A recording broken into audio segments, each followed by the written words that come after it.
Hello everyone, मेरा नाम हमिद और आप देख रहे हैं डेली ऑटो लाइफ। आपने सोचा है कोरोना से पहले जहां खूब सारे डिस्काउंट हमें गाड़ियों पर मिलते थे, कोरोना के बाद ऐसा क्या हो गया कि हमें डिस्काउंट नहीं मिलते हैं? जी हाँ, सेमीकंडक्टर्स की कमी हुई थी, लेकिन अब सेमीकंडक्टर की कोई कमी नहीं है। इवन जो कंपनीज सेमीकंडक्टर बना रही हैं, जिनको हम चिप बोल देते हैं, अब उनके शेयर्स भी डाउन आने लग गए हैं। उन्होंने प्रोडक्शन भी कम कर दिया है क्योंकि उनके पास ऑलरेडी बहुत सारा प्रोडक्ट पहले ही पड़ा हुआ है। डिमांड इतनी ज्यादा है नहीं, कोई कमी नहीं है, मतलब सब कुछ पटरी पर लौट आया है पहले की तरह। बट स्टिल अब हमें डिस्काउंट नहीं मिल रहा है। इवन कंपनीज की तरफ से बड़े बड़े डिस्काउंट हमें बताए जाते हैं, बट जब हम शोरूम में जाते हैं तो वहां पर पता लगता है यार ये डिस्काउंट तो अवेलेबल ही नहीं है, या फिर अपनी तरफ से वो कुछ भी नहीं दे रहे हैं। कंपनीज तो दे रही हैं, तो जो कंपनी ने दे दिया, लेकिन शोरूम की तरफ से हमें नहीं मिल रहा है। तो इसके पीछे का क्या रीजन है, एक थोड़ा सा आपको वाक्या बताऊंगा, क्योंकि मेरा एक दोस्त है जो शोरूम में काम करता है, उसने मैं बताया था, और इसका थोड़ा बहुत सॉल्यूशन क्या हो सकता है। ज्यादा मैं नहीं बोल सकता हूँ कि भाई हर जगह पर ये चलेगा, लेकिन कहाँ चल सकता है कहाँ नहीं, उसका भी थोड़ा सा मैं आपको बता सकता हूँ। मैं उसके पास गया, मैंने बोला यार ये हो क्या रहा है। कंपनीज की तरफ से ऑनलाइन बताया जा रहा है कि उस गाड़ी पर इतना डिस्काउंट वो तो दे रहे हैं, लेकिन शोरूम से तुमसे हम 10-20 हज़ार रुपए का डिस्काउंट मांग ले तो साफ मना कर देते हो। तो उसने बोला कि क्या करते हैं, अब मालिक की तरफ से क्या कहना है। यार हमारे पास ना कस्टमर खूब है, आपको भी पता होगा, खूब गाड़ियां बिक रही हैं, कस्टमर बहुत है, वॉक इन बहुत है। आप किसी भी शोरूम पर चले जाओ, किसी भी कंपनी में चले जाओ, वो कह रहे थे अगर 100 कस्टमर आते हैं ना, तो 100 में से सिर्फ 10% कस्टमर ऐसे हैं जो थोड़ा ज्यादा हमें फोर्स करते हैं डिस्काउंट के लिए। 90% कस्टमर आराम से मान जाते हैं डिस्काउंट नहीं है, ये है वो है करके, उनको गाड़ी लेनी है। अब लोगों के अंदर ना पेशेंस लेवल नहीं है, वो नहीं चाहते हैं ज्यादा चक्कर काटना, वो नहीं ज्यादा बहसबाजी में पड़ना चाहते हैं। पैसा लोगों के पास थोड़ा ज्यादा आ गया है, तो कोई बात नहीं, अगर 10 लोग जा रहे हैं तो जाने दो, हमें वो 90 ही चाहिए है, हम उन 90 से पैसा कमा लेंगे। ठीक है, तो शोरूम का जो मालिक है उनका ये कहना था, जो मेरे दोस्त ने बताया था। तो मैंने उससे पूछा यार इसका इलाज क्या है फिर? चलो ठीक है, 90 लोग आ रहे हैं, लेकिन 10 भी तो कहीं ना कहीं से गाड़ी ले रहे होंगे ना। और अगर वो 10 भी ले लें, अगर उस 10 को भी डिस्काउंट दे दे, भाई 90 ने तो खरीद ली गाड़ी, वो 10 को भी क्यों जाने दे भाई? हो सकता है 90 लोगों से आपने 20 हज़ार रुपए 30 हज़ार रुपए कमा लिए हैं, तो जो वो 10% लोग बच गए हैं उनसे आप 10 हज़ार रुपए कमा लो, उनसे थोड़ा कम का लो, हो तो कमाई ही रही है ना, उसमें दिक्कत क्या है?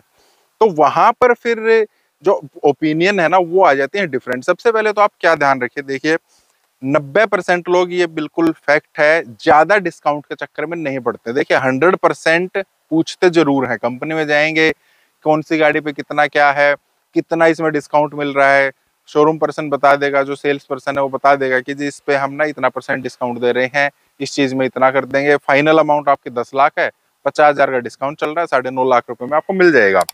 फिर आप बोलते हैं थोड़ा सा और बता दो, तो उसमें 10 हज़ार रुपए और कर देते हैं। और यहाँ ज्यादातर डील्स क्लोज हो जाती हैं कि हमने अपनी तरफ से पहले ही कर दिया, इसमें कुछ नहीं है। लेकिन जो 10% लोग हैं ना, वो उसमें 10-20-30 हज़ार रुपए एक्स्ट्रा का डिस्काउंट और मांगते हैं, और वो सिर्फ 10% है। अब आपको यही ध्यान रखना है कि एक तो डिस्काउंट ही 10% लोग मांगते हैं, तो अगर आप उस 10% में हैं तो बहुत ही बढ़िया बात है।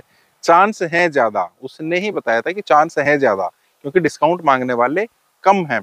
थोड़ा सा जो अड़ जाते हैं ना, अब डिस्काउंट मिलता किस तरीके से? अड़ने का मतलब है, एक तो हमें उनको यकीन दिलाना है कि जी हाँ हम गाड़ी लेने ही आए हैं, आपकी गाड़ी हम ले लेंगे, या हम दूसरी भी ले सकते हैं जो हमें अच्छा डिस्काउंट दे देगा। मतलब दूसरा कोई शोरूम है, दूसरी कोई कंपनी है, वो हमें अच्छा डिस्काउंट दे देगा, हम उससे ले लेंगे। आप डिस्काउंट दे देंगे, हम आपसे ले लेंगे। गाड़ी तो हमें लेनी है, एक तो उनको ये यकीन, क्योंकि बहुत सारे लोग जाते हैं सिर्फ इंक्वायरी के लिए। इंक्वायरी, वो भी सोचते हैं इंक्वायरी करने आए हैं, हम बता देते हैं कोई बात नहीं। जिस भी सेल्स पर्सन को ये लग जाएगा ना कि हाँ आप गाड़ी खरीदने के लिए आप सीरियस हैं, तो वो फिर आपके साथ डील बनाना भी शुरू कर देगा। क्योंकि होता है, शोरूम का जो मालिक है उनकी तरफ से बताया जाता है, अगर कोई स्पेशल गाड़ी खरीदने के लिए आया ही है ना, तो उसके साथ ही आप नेगोशिएट करेंगे, उसी को डील बताएंगे, अदरवाइज आपका स्टैंडर्ड रेट यही होना चाहिए। क्योंकि अगर आप हर किसी आने जाने वाले को ये बोल रहे हैं कि कोई बात नहीं जी आप ज्यादा अड़ रहे हैं तो 20 हज़ार रुपए डिस्काउंट और दे देंगे, वो बात ना फैल जाती है ज्यादा। अब उसको गाड़ी नहीं लेनी है, फिर भी वो आया है, यार मुझे तो ना वहाँ इतना डिस्काउंट मिल रहा था, उस शोरूम में तो इतना डिस्काउंट मिले जा रहा है। तो वो स्पेशल इंस्ट्रक्शन होती हैं कि अगर कोई आपको लग रहा है कि हाँ ये गाड़ी लेगा ही, तो उसके साथ ही आप बैठ के डील बनाओ।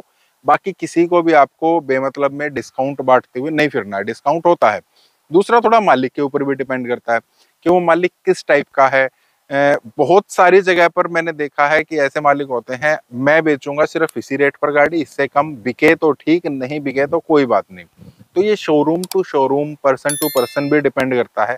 तो अगर आप कोई ऐसे शोरूम पर गए हैं जहाँ का मालिक थोड़ा आइडियल है, वो आपको सेल्स पर्सन की बातों से पता लग जाएगा कि नहीं, हम कुछ नहीं कर सकते इसमें, यही है फाइनल, वो बात करेंगे ही नहीं ज्यादा, तो आप वहां से छोड़ दीजिए, किसी और शोरूम को आप अप्रोच कर सकते हैं। लेकिन ज्यादातर केस में, हालांकि बहुत है ऐसे, लेकिन ज्यादातर केस में आपको डील मिल जाती है। फिर तीसरा इसका एक और जो बढ़िया सॉल्यूशन आपको जो मिल जाएगा ना, वो भी उन्होंने बताया था कि कोई भी इसमें आ गया, कोई भी मालिक है वो कंजूस है नहीं है, वो देता है डिस्काउंट नहीं देता है, कोई दिक्कत नहीं है। जब एंड ऑफ द मंथ जाता है, एंड ऑफ द ईयर जाता है, या end of the financial year जाता है, या फिर जब उनके टारगेट क्लोज नहीं होते, टारगेट मीट नहीं होते हैं, तब डिस्काउंट हर किसी के पास अवेलेबल होता है। तो अगर आप उन 10% लोगों में है ना, जो डिस्काउंट चाहते ही चाहते हैं, हमें तो डिस्काउंट लेना ही है, कोई बात नहीं थोड़ा सा और रुक जाएंगे हम, तो आप मंथ एंड में अप्रोच कीजिए। आप 25 तारीख के बाद अप्रोच कर सकते हैं किसी भी महीने में। पता होता है, सबको पता है, मालिक को भी पता है, इस पिछले महीने मैंने 200 गाड़ियां बेची थी, इस बार मेरी 170 ही बिकी हैं, तो ये 30 गाड़ी भी किसी ना किसी तरीके से बेचनी है, मेरे पास गाड़ी खड़ी है, अगला स्टॉक आएगा, मैंने ऑर्डर कर रखा है, ये वाला क्लियर करना है। या फिर ईयर एंड में तो हर कोई डिस्काउंट देता ही है, क्योंकि नेक्स्ट ईयर ये स्टॉक पुराना हो जाएगा, पिछले साल का कहलाना शुरू हो जाएगा। या फिर फाइनेंशियल ईयर है, हम अपना फाइनेंशियल ईयर अच्छा क्लोज करेंगे। बहुत सारी कंपनीज क्या करती हैं, एक फाइनेंशियल ईयर में ना एक शोरूम को बोल देती हैं, अगर आपने इतने करोड़ का बिजनेस किया है तो आपको उसका इतने परसेंट, हो सकता है 2%, 3%, आपको हम इंसेंटिव भी देंगे पर्टिकुलर शोरूम को। तो वो अपने उस टारगेट को अचीव करने के लिए फाइनेंशियल ईयर के लास्ट में भी अगर उनका टारगेट अचीव नहीं हुआ है तो अच्छा खासा डिस्काउंट देना शुरू कर देते हैं। मान लीजिए किसी का 10 करोड़ की सेल होनी है, अब उसको उसका 5% मतलब 50 लाख रुपए उनको इंसेंटिव आना है, और अगर वो 10 लाख रुपए का डिस्काउंट भी दे देते हैं अपनी गाड़ियों पर अलग अलग करके, किसी पर 10,000, किसी पर 20, किसी पर 30, किसी पर 50,000 भी दे रहे हैं, तो वो 10,000 का डिस्काउंट, 10 लाख का एक्चुअली डिस्काउंट बांट रहे हैं, 50 लाख रुपए उनको मिल जाएंगे, तो वहां पर भी तो उनको फायदा है ना। फिर वो कैलकुलेशन मालिक के दिमाग में भी चलती है, शोरूम के दिमाग में भी चलती है, और वहां पर हमें फायदा हो सकता है। तो अगर आप डिस्काउंट चाहते ही हैं, आप मंथ एंड में अप्रोच कीजिए, ईयर एंड में अप्रोच कीजिए, फाइनेंशियल ईयर एंड में अप्रोच कीजिए, और यकीन दिलाइए उनको कि जी हाँ, आपको गाड़ी लेनी है। आप वैसे ही पूछने के लिए नहीं है, उनके मन में बिठा दीजिए। उस टाइम पर डील नहीं बनती है तो उनको पता होना चाहिए एक कस्टमर वो भी था, वो याद रखते हैं। फिर आपको फोन आते हैं कि आप गाड़ी प्लान कर रहे थे, आपने ले ली है, नहीं ले ली है, हमारे पास ना अब अच्छे डिस्काउंट चल रहे हैं, आपको आपकी पसंद की गाड़ी मिलेगी। बहुत बार क्या होता है, जो अपर वेरिएंट है ना, वो थोड़े कम बिकते हैं शोरूम पर। ऐसा नहीं है कि जो बिल्कुल टॉप वेरिएंट है वो हमेशा बिकते रहते हैं, वो थोड़े से कम बिकते हैं। थोड़े बीच वाले जो वेरिएंट है वो ज्यादा बिकते हैं। तो उनके पास अगर कोई अपर वेरिएंट खड़ा है, उसमें आपको और भी ज्यादा अच्छा खासा डिस्काउंट मिल सकता है।